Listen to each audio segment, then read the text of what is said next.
Hey guys, I'm proud to say we've picked up our first official sponsor of the channel.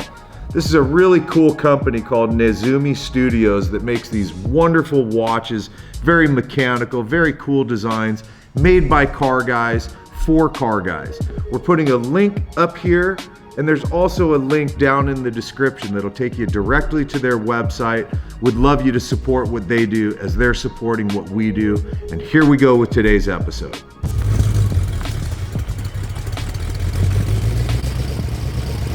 Hey guys, this is Kevin, and this is Kevin's Pantera.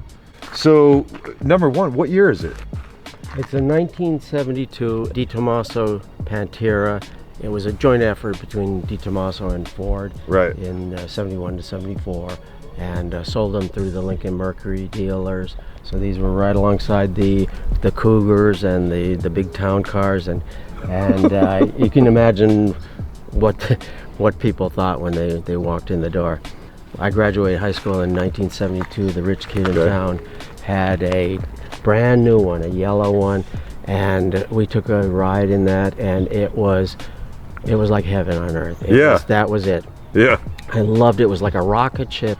And then 38 years later, I was finally able to afford one of these, a roller, and what I wanted was really just a rolling restoration, play with it, improve it, and get it safe, and so it would run. Right, right. So it's been a great car. I do all the work myself. So when you bought this car, it wasn't a clean one then?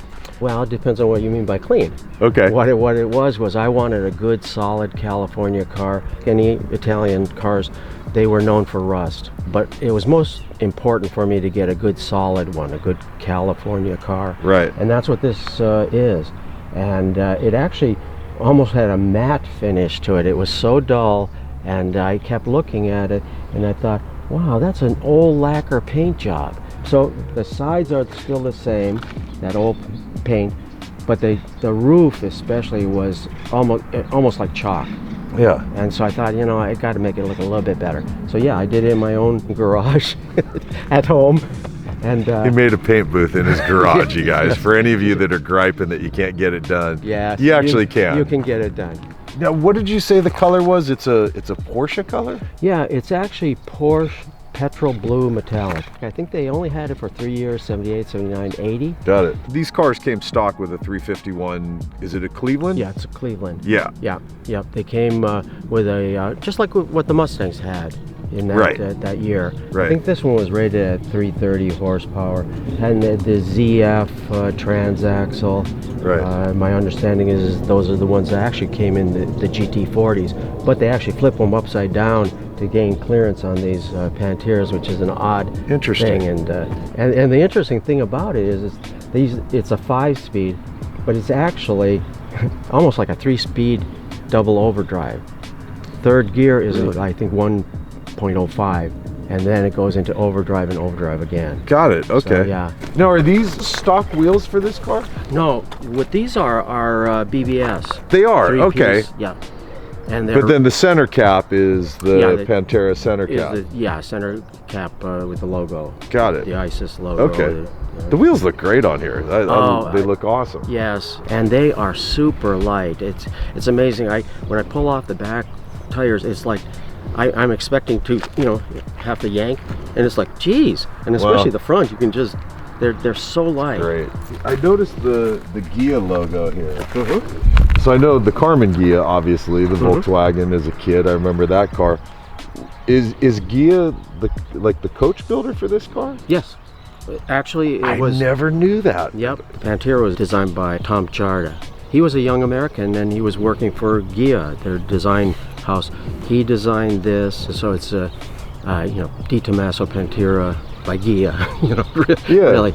I remember as a kid, this fit into the world of Ferrari, right? Or Lamborghini. Yes. It just fit that world, but that it had an American muscle car motor in it. I guess I like having the blend of the two, similar to what we got with the GT40, and there's other cars along the way where we've had the Italian styling with the American muscle, approach. And it's 47 years old, and my wife and I would name all our cars, and this one is named Sophia, And you think about Sophia Loren at age 47.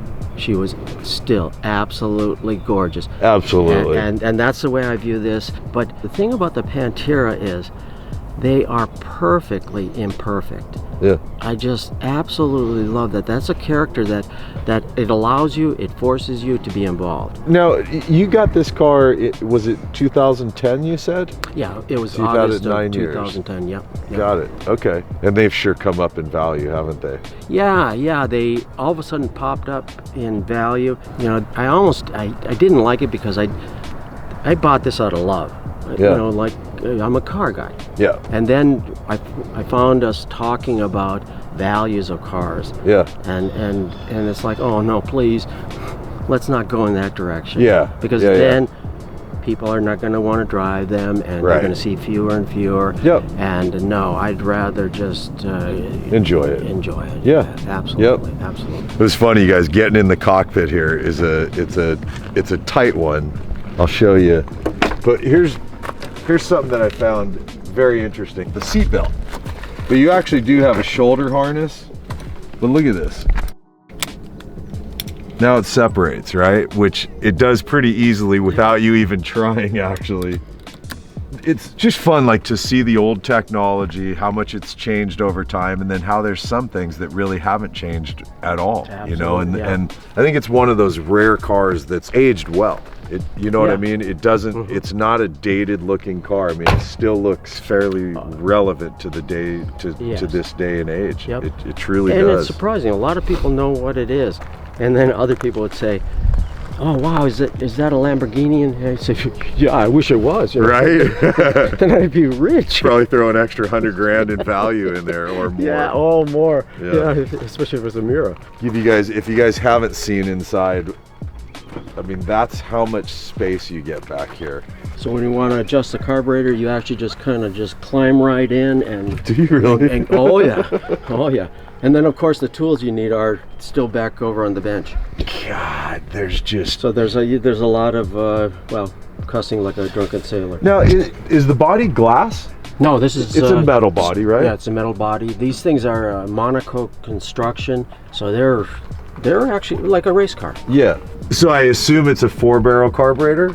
Yeah, that's a Demon. I can't remember if it's a 600 or 650. I played around with it. It's a vacuum advance and Edelbrock manifold. That was with the car when I got it. Bigger tube headers. It's got the ANZA muffler system. Something you told us that you didn't know when you bought it, you found out later, was that it's actually a numbers matching car. Yes. I had owned it for about 3 years, and I was over at the auto club, and when I got out there, I saw this guy kind of hanging around it, and so we got to talking, and he knew about Panteras, and he said that, you know, not only do I have one, I have 7. Wow. In various stages, you know, and this was before they popped in value. Yeah. And then he noticed, and he said, you know, this is a numbers matching car.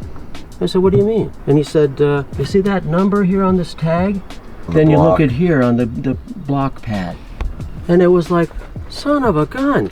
I never even thought to look for numbers matching. I figured that Ford shipped those 351 Clevelands out there, and DiTomaso in the factory, they just threw them together. It's really cool. What a great car, man. Well, I think what there is to do is to go for a little drive, because I just want to kind of feel what the car feels like more. Yep, you know? That's good. Here we go.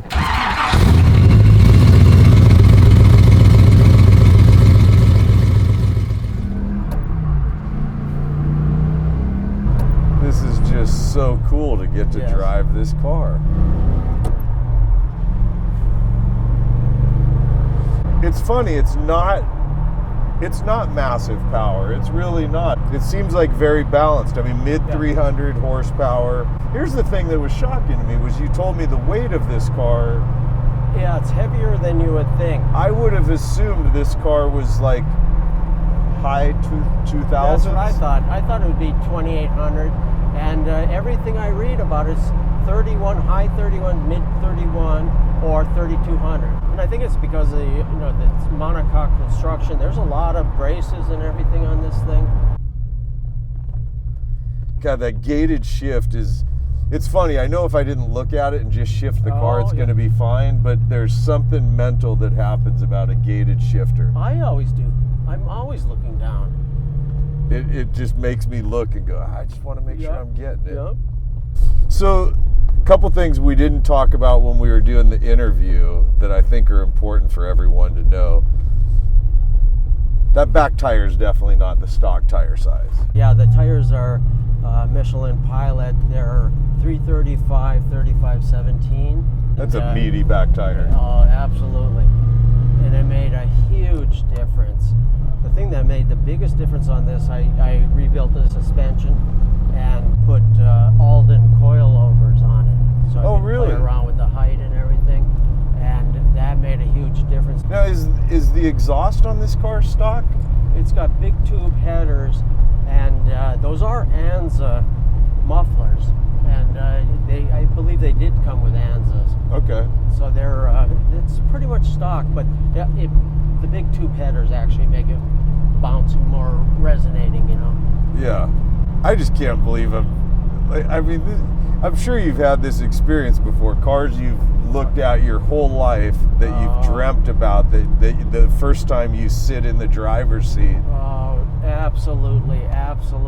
The first time I took it to work, I was working up in Carpinteria, and I called my brother coming back down the freeway, and I said, oh man, this is the life. The ocean is on my right side, and I'm driving a Pantera. And it was life couldn't get any better. All right, you guys. Well, that is our shoot of this wonderful Pantera. And I can't believe I just got to drive this thing. I was definitely not expecting that. Kevin has the same approach I do, which these things are meant to be driven. He's not a baby with his car, and obviously that he let me drive it. He gets what it is to let a car guy drive a car. So anyways, you guys, that's it for our shoot today. I hope you had a good time in this episode. As always, I say thanks for hanging and watching and supporting what we do, because I truly do appreciate it. And I will see you in the next episode. All right, man. Later.